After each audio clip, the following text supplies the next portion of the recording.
Brad Hill here. There is no better way to share a story than around a campfire. And if you are in the Mobile Bay area, there is no better place to get firewood than our friends at Mobile Bay Firewood. This is a family-owned business, and I personally love using their easy-to-light, kiln-dried firewood in my fire pit. So use promo code MBFTSO for $15 off of your next order at mobilebayfirewood.com.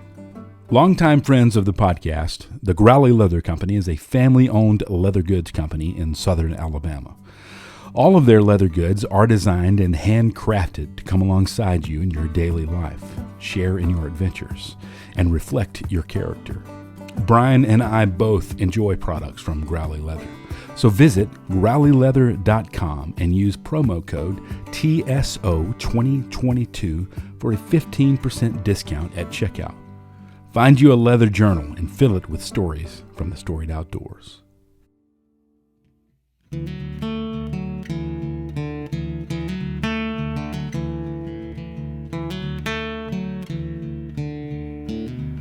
This is the Storied Outdoors, a podcast somewhere between Lewis and Tolkien and Lewis and Clark, finding clarity in the stories we tell and the adventures that shape us.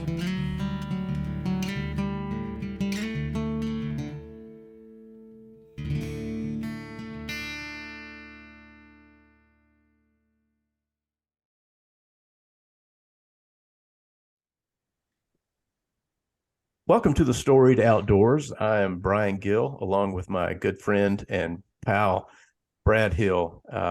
We are joined today by a guy that is a pivotal person in the world of Alabama wildlife conservation and fly fishing, and just an all-around neat guy. So we wanted to have him on the podcast. Hank Hershey is joining us today. He's an artist, a conservationist, an avid outdoorsman. He's the owner of Hank's Bait Shop and an incredible fly tire. He is a great writer and one of the more well-known names in Alabama fly fishing community. Hank, welcome to the Storied Outdoors. Thanks a lot, Brian. I really appreciate the opportunity to be here with you guys. For those of you that are watching on YouTube, you'll know this, but for those of you that are just listening, Hank is sporting an amazing mustache. Not everybody can pull off the mustache, but you do it well, brother. My mom says I can't either, so. Well, I beg to differ, my friend. I beg to differ. Man, I love following all, the social media of Hank's Bait Shop and the art and all the things you're doing there. And obviously I think that's growing. What was the impetus behind Hank's Bait Shop for you? So Hank's Bait Shop started as Hank's Fish Art. I was doing quite a bit of drawing in my free time, and I realized I kind of had a knack for it, and I wanted to kind of blend my love for fishing and art together. And I found a little market in fly fishermen. It's such a passionate group of people, and they just devour anything that has a cool fish on it. And I was like, I might be able to make a little money off of this. So I started selling some stickers, and then I started to get really into painting. And then I realized I could make it about more than just fish. And so I was thinking about ways to kind of expand and maybe, kind of give myself a little bit more of a platform to reach a broader audience. And so I changed from Hank's Fish Art to Hank's Bait Shop, partially as kind of like a tongue-in-cheek poke at the sort of purism of fly fishing. We all like to kind of turn our nose up at other pursuits. But we all started at a bait shop. We've all bought, a bucket of worms or a Zebco 33. Yeah. So I kind of wanted to sort of invoke that nostalgia a little bit of coming up in the sport and being patient and forgiving of learners, but also, kind of poking fun a little bit at the people who, they're snobby, we are snobs, and we kind of take pride in that a little bit. But you're talking about the guys that are like, that's an indicator, not a bobber. Yeah. No, sir. It's a bobber. It's okay. It's a bobber. It's all Yeah. right, man. Yeah. So I needed a platform to kind of work from. As a designer. I was doing a lot of logo work for people, different outdoor companies. I did some logos for like YouTube channels and conservation groups. And that got to the point where I needed to start paying taxes. So I got That's a good incorporated. problem. Yeah. I got incorporated as a LLC in Alabama, and then I just kind of started trying to bring people in. The bait shop sort of evolved from, my designs and my work into this kind of like almost boutique style, like retail space where I'm Yeah. bringing in my friends to design things, and I'm bringing in other local artists to showcase their work. And the sort of magnum opus of it all is this bait box idea where, instead of trying to curate like some kind of regional fly box or some kind of species specific fly box with, mass produced flies, I'm like messaging people being like, dude, I really like the stuff that you're tying. Can you tie me a couple dozen of these? And I pay them their asking price for it. And then I mark it up a little bit. And I just assemble this group of guys, um, who are super passionate about fly tying as an art form, but also just about fishing really good patterns. And that's something that I've really tried to focus on, is looking for fly patterns that I know are going to produce, because I've either fished them myself or they've proven it to me.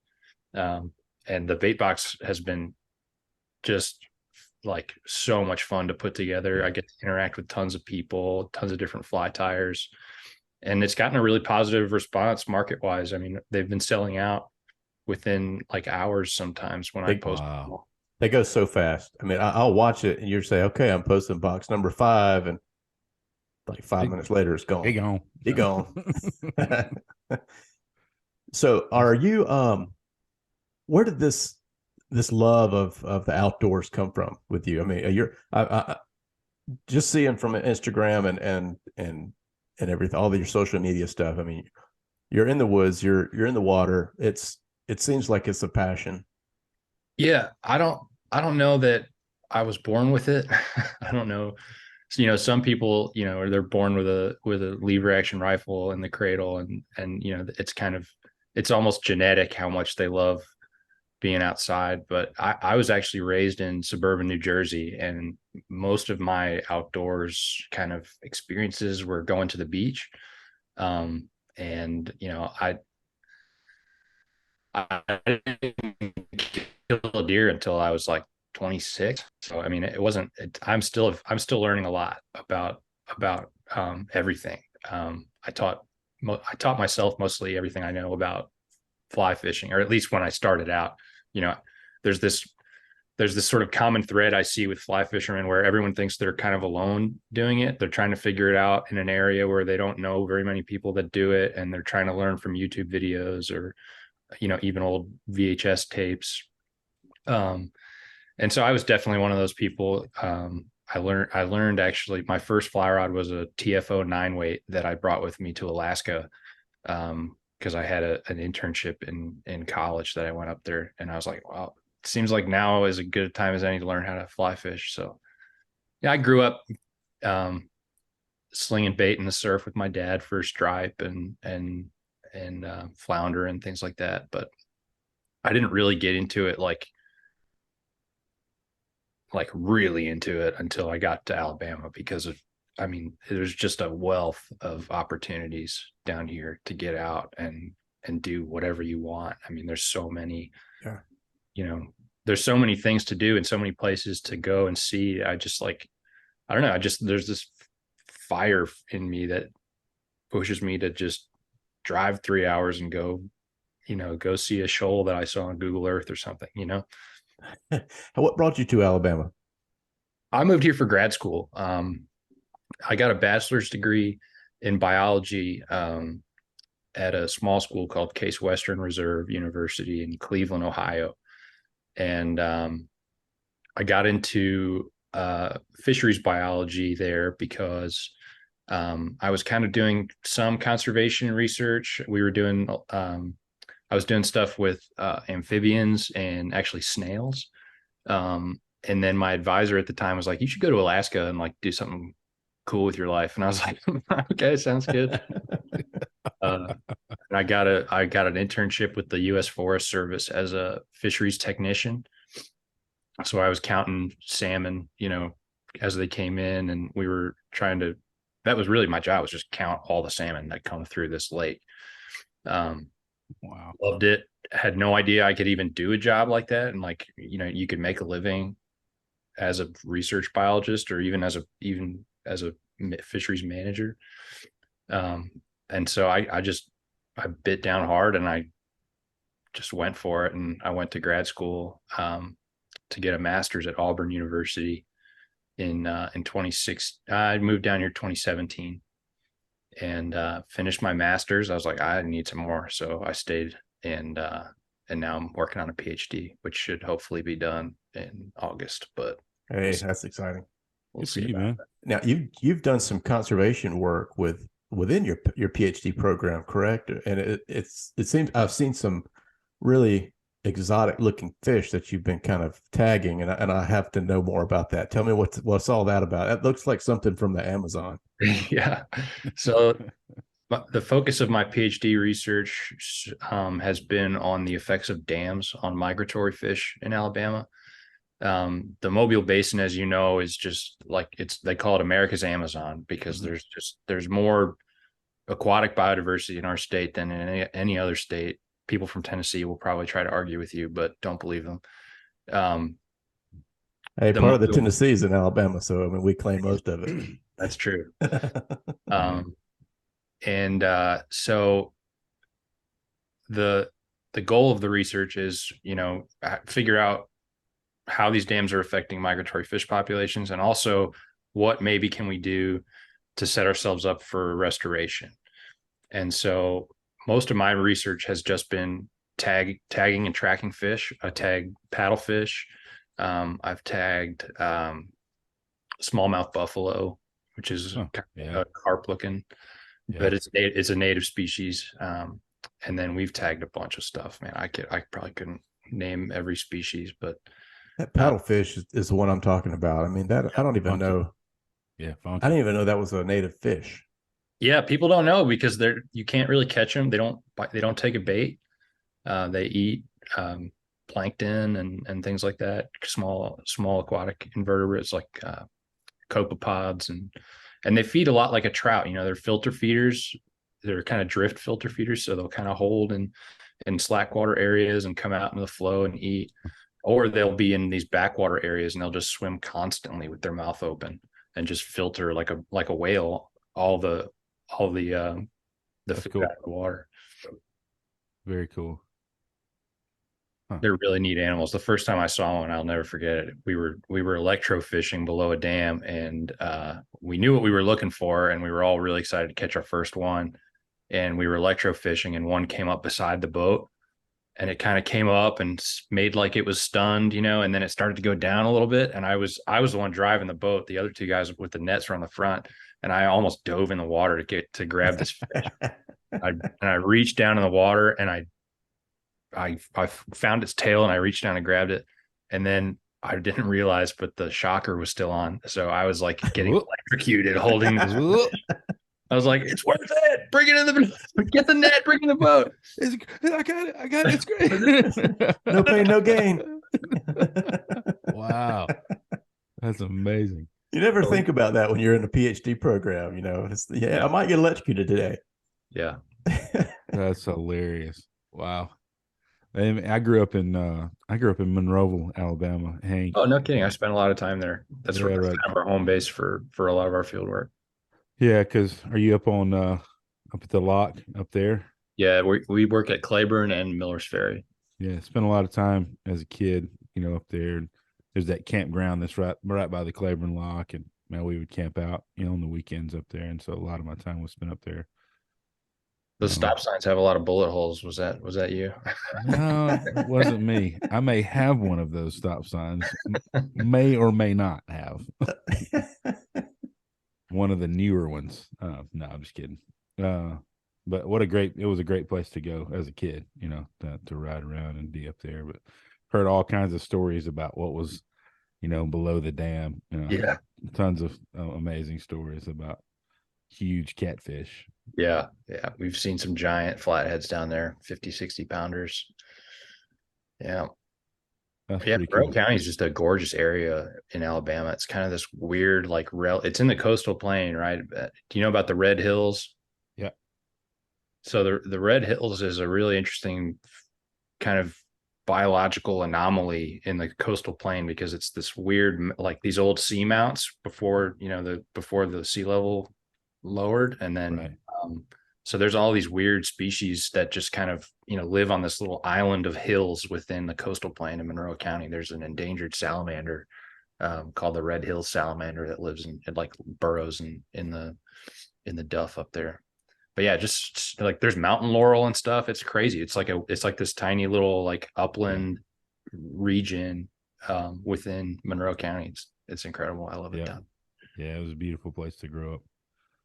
I don't know that I want to go back there and live now after where I live, but Yeah, Monroeville's pretty rough, but it's got character for sure. it does. My mom still lives up there, so we go up there and visit from time to time. But it's a fun place. What we were talking earlier. What we love to call this sometimes a sort of a digital campfire, if you will. And one of the main things behind this podcast is like looking at our stories. You know, whether it's getting electrocuted, you know, catching an exotic fish or whatever it may be, and looking back on those stories and reflecting on some things that you've learned, you know, from your experiences. So if you're sitting around a campfire, what's what, you know, perhaps one of your favorite stories to tell, or maybe something that you remember that you really learned something with that was impactful for you. Yeah. I got a brown bear story. You want to hear that one? Hey, let's hear it. All about some bears. So I mentioned I was in Alaska for an internship. Um, during our training for the internship, we had to get certified to carry a 375 H&H rifle. And I had only ever shot like a 20 gauge shotgun. Oh my. Oh but my. but they sort of worked us up to it. They're like, here's a 243, you know, see if you can shoot straight. And then and then we moved up, and then finally it was time to do my test, and I passed it miraculously. And then they said, okay, here's a 12 gauge. You're also going to have to haze the bears, because you know you're working on their food, and you have to coexist because we're not, you know, they've got to eat and we've got to count them. Basically, the weir that I was working on is a giant fence across this river that traps all the fish, and then when you pick up a picket, you make a gap in the fence and you can count all the fish as they swim through that bottleneck. Okay. Well, if you concentrate fish below that weir, obviously that makes it pretty easy for bears to go and catch their food. And so sometimes we'd be sitting on the weir with our clickers, looking over our shoulder, like, you know, just watching bears eat, and they didn't really pay us any mind. Hey, bear. But Hey, yeah, so bear. we would literally be sitting out there just singing at the top of our lungs, trying to keep bears away. Because if they hear us, you know, usually they leave us alone. One day I was out there and I had my fly rod, and it's kind of the weir was kind of weird because it was really two weirs with an island in the middle and this big hemlock tree that we had stapled chicken wire to so we could walk on it with our wading boots. And so there was this little pocket right beside the other weir on the other side of the island that always had steelhead in it. And I was standing on the edge of this giant, like old growth hemlock log, casting to this steelhead, and I set the hook. Fish takes. I set the hook, and it immediately dives down into the weir, into the log jam. And as soon as it comes off, I snag in the log jam. I'm like, oh geez, I got to go down there and get this thing. So I'm like tiptoeing down this log, and all of a sudden behind me, I hear the boat horns going off because the other guys I was fishing with were on the other side of the island. And I know when boat horns go off, that means they're trying to scare a bear away that got really they got too close. Like if you have to use boat horn, your voice didn't work. And so I'm standing there like, on a log, rushing water, snagged to the log, thinking, oh boy, what am I going to do here? I got to go help these guys. And then I hear them yelling like at the top of their, like, not like, hey bear, like, hey bear. I'm like, oh my God. I left my radio in the boat. I don't have the gun. I don't have anything. I'm standing on the edge of this log. And I turned around and that bear is standing on the other end of this hemlock log. And it's coming right at me. It's not walking at this point. It is running towards me, and I'm standing on one end of this log and this bear's coming at me. It felt like slow motion, but he's coming right at me. I'm like, do I jump off? Do I stand my ground? I mean, if I jump off, I'm going to top my waders and drown in the weir. If I stand my ground, I might get my throat ripped out.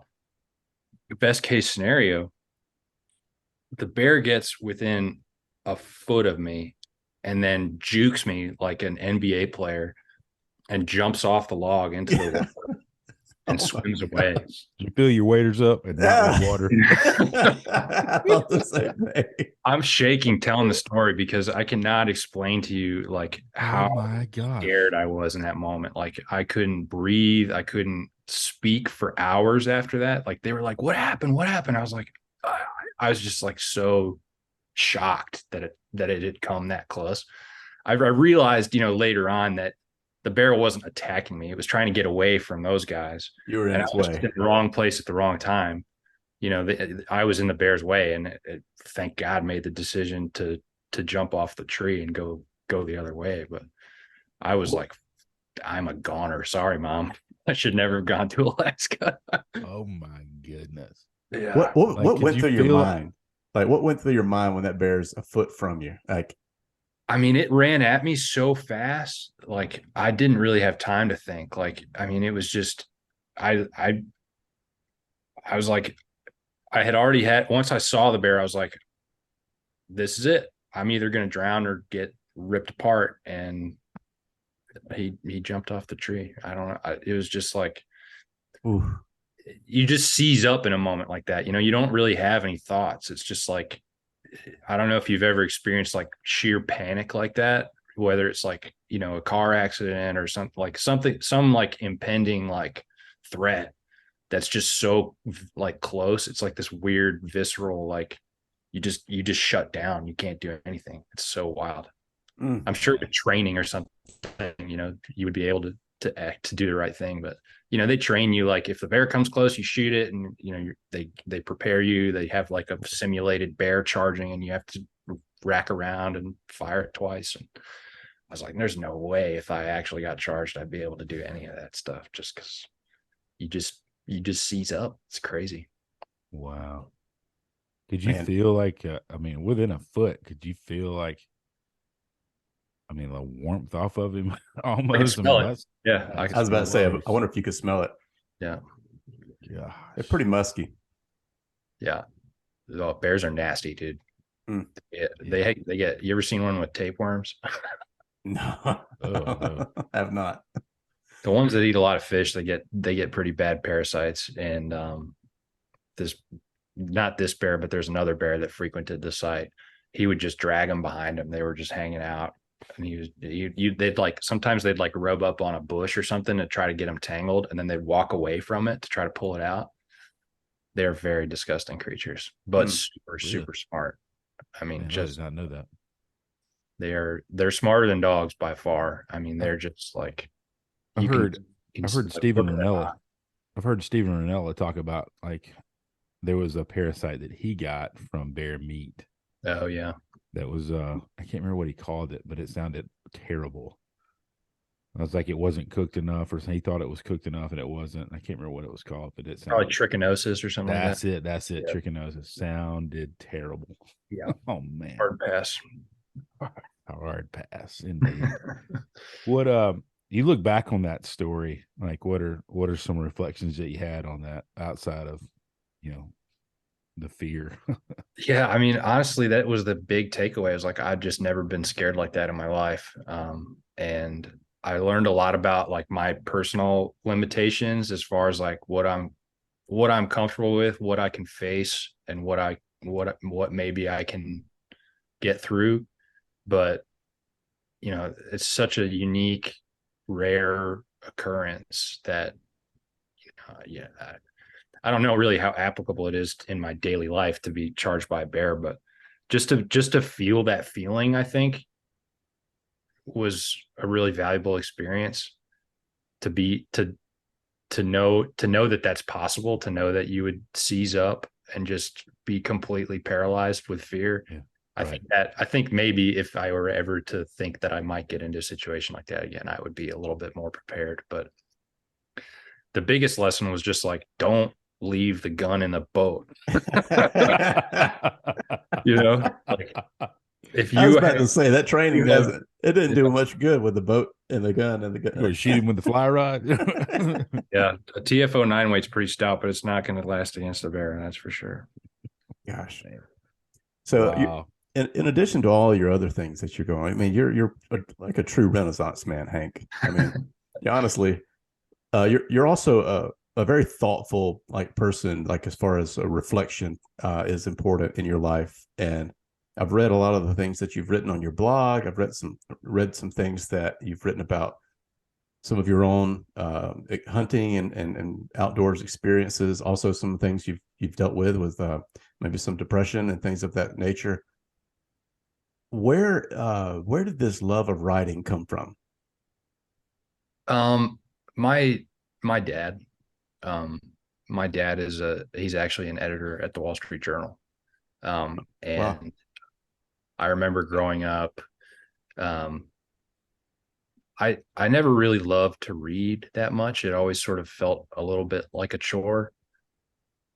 It was but I always really enjoyed writing because I love to create, and when I've written something that my dad liked or said was good, I always felt like, yes, I did it. I've had this Mm. sense of accomplishment. And now I mean, there's it sort of ebbs and flows with all of my pursuits. I get into one thing and I put everything into it, and then maybe I start to like something else. But recently, for sure, writing has been a really fulfilling outlet for me creatively. Um, I think personal reflection is easy to um,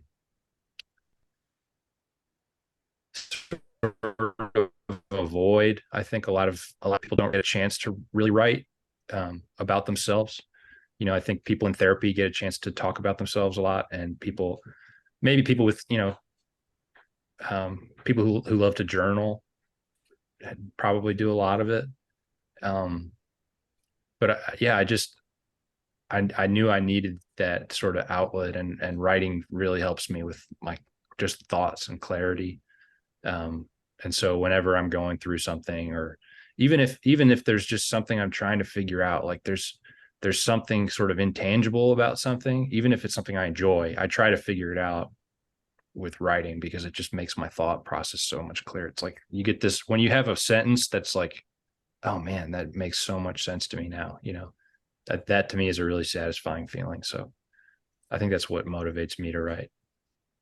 What do you think is some barriers that keep people from doing that more? Honestly, I think part of it is just like not honing the skill. I mean, a lot of people just stop writing after high school. You write your last English essay, and then it's like, I hated that. I'm never doing that again.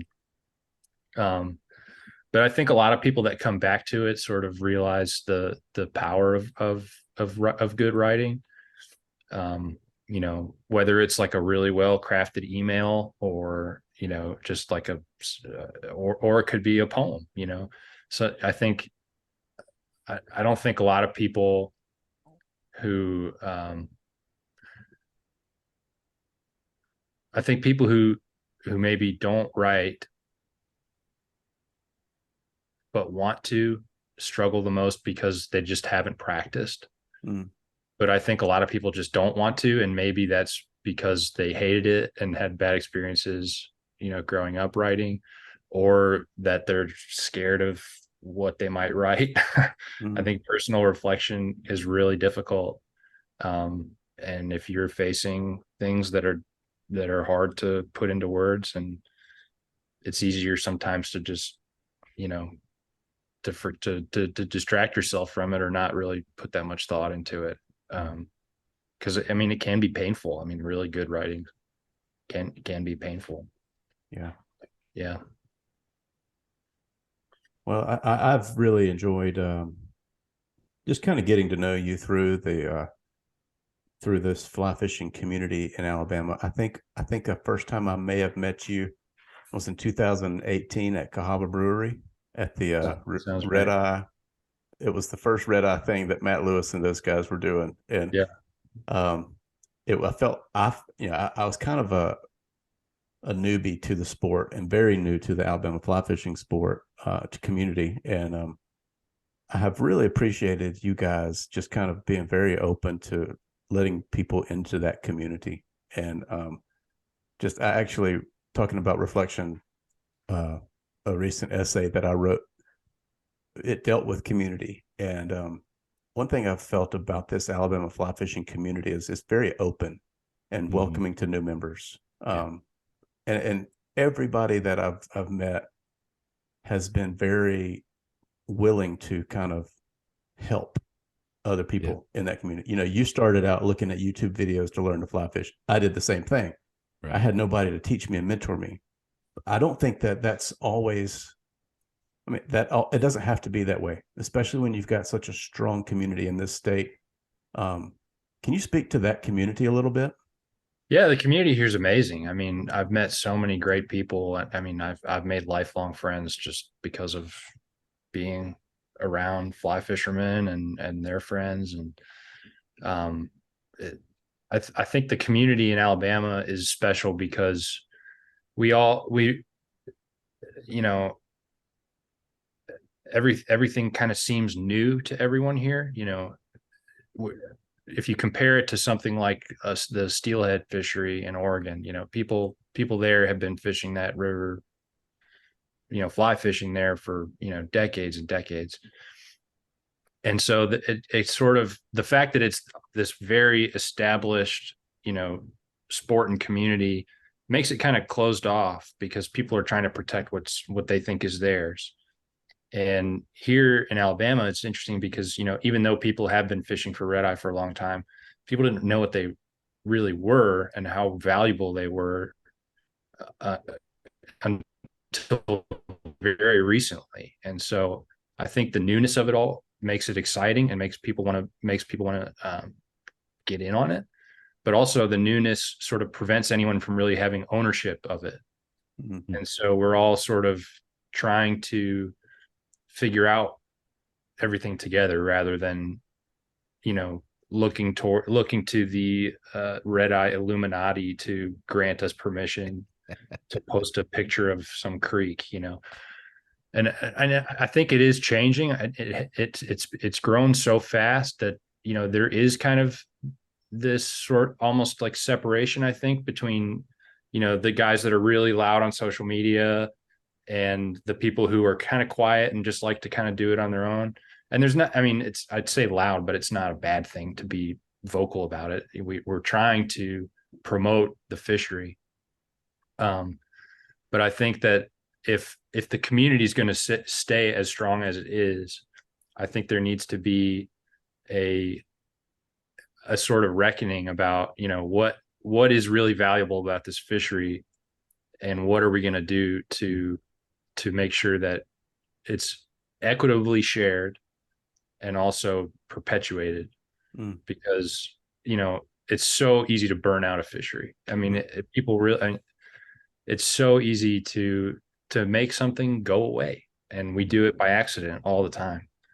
And so, we have to sort of be careful. We have to safeguard, but we also have to bring in as many people as possible to help. Yep. And so it's this weird, like, trying to be protective of it, but also sharing it. It's a really complicated, it messes with my head sometimes. It's like, man, I really want to promote red eye bass, but I really don't want them to go away. Yeah. You know, so I've been trying to lay low a little bit in terms of how much actual promotion I'm doing, but it doesn't make me less passionate about it. You know, Mm-hmm. I'm still really into them. I love the species. I love all the black bass species that we have in the Southeast. There's so many that, you know, are still waiting for their red eye moment. But I, I seriously think that it's dangerous the way, if we don't all get on board with the program, you know, I think there is a threat. And, you know, we haven't really identified a lot of the ecological threats to red eye bass, because in some places they're flourishing and in others they're going away. But I think until we recognize our own potential as a threat, you know, it might be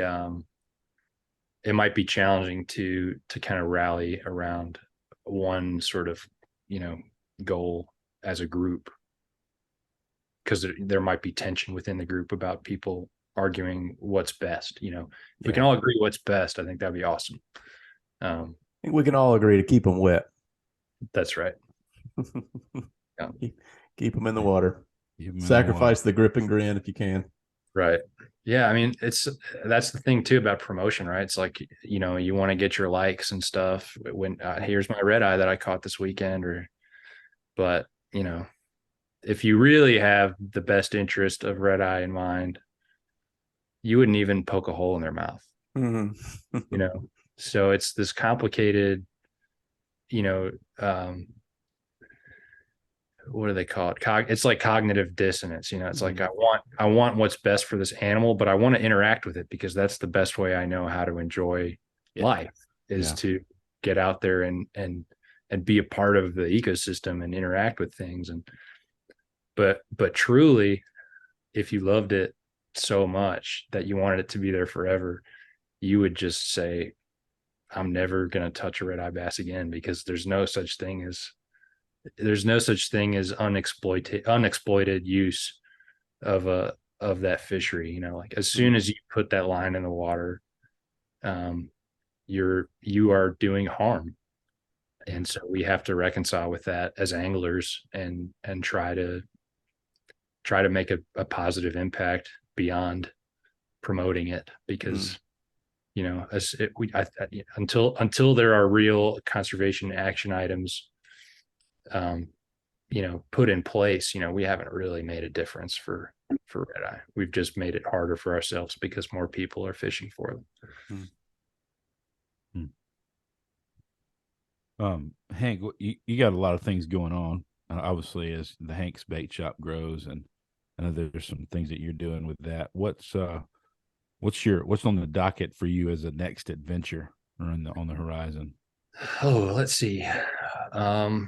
Well, I've got these new hats in today. I'm trying to get more into hunting world.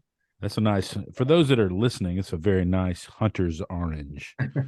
I went for the kind of retro Kelly green under the brim. Oh, nice. But yeah, I don't know, man. I'm trying to finish this PhD at the same time. So it's like, you know, I'm really trying to put more effort into that at the moment. So Hank's Bait Shop is definitely on the back burner a little bit, but I'm working on a podcast as well. Yeah, that's right.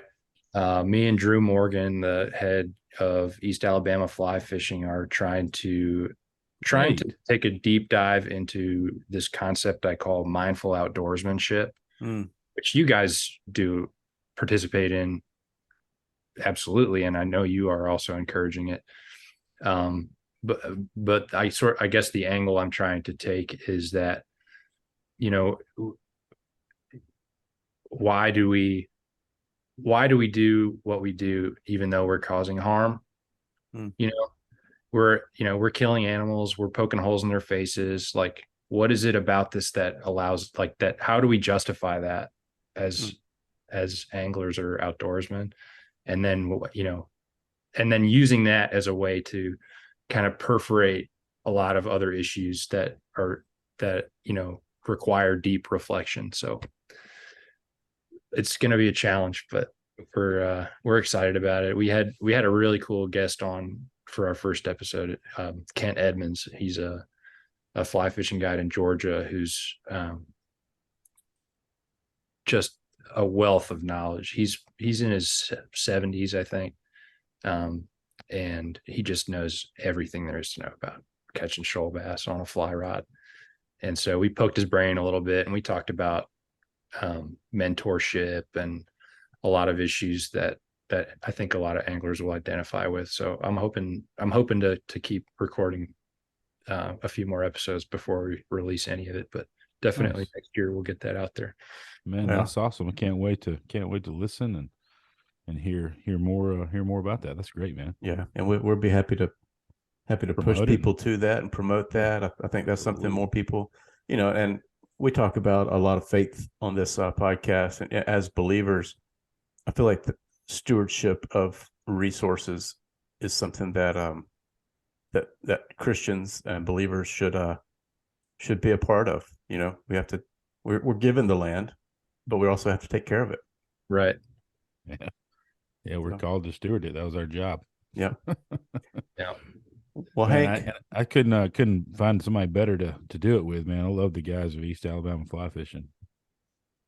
yeah, What a great Drew crew. and Craig, and man, you guys, that'll be a good one to listen to. I'm excited about hearing what you guys come up with, and I have a good feeling, Brad. You probably agree with this. The visuals will be spot on with that one. I feel like it'll be sharp. Craig is such a talented photographer, man. He's Yeah. incredible. Yeah. Yeah. Well, It's Hank, fun. man, It's fun having good friends like that. oh yeah, it's always good to know these creative types. I mean, and that's another thing. I know we're going down another rabbit trail, but the artist community within this fly fishing community Oh yeah. is incredible. I mean, and you're leading the way there with them, Hank, and just really excited about what you do. If you're a listener and you don't know Hank, we'll have his website and his Instagram and social handles in the show notes. And we there's a lot of podcasts that you could listen to, and we just are thankful that you listen to ours. Yeah. Thank you for being a part of this, Hank, and thank you for you listeners. Thank you for listening along with this journey. And we hope that if you enjoy it, you'll like it, you'll share it, give us a rating or review. That always helps to get the word out to more people.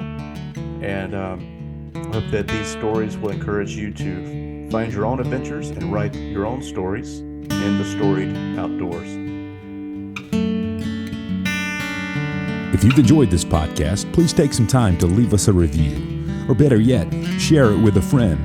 We hope these stories encourage you to write your own stories and share your own adventures in the storied outdoors.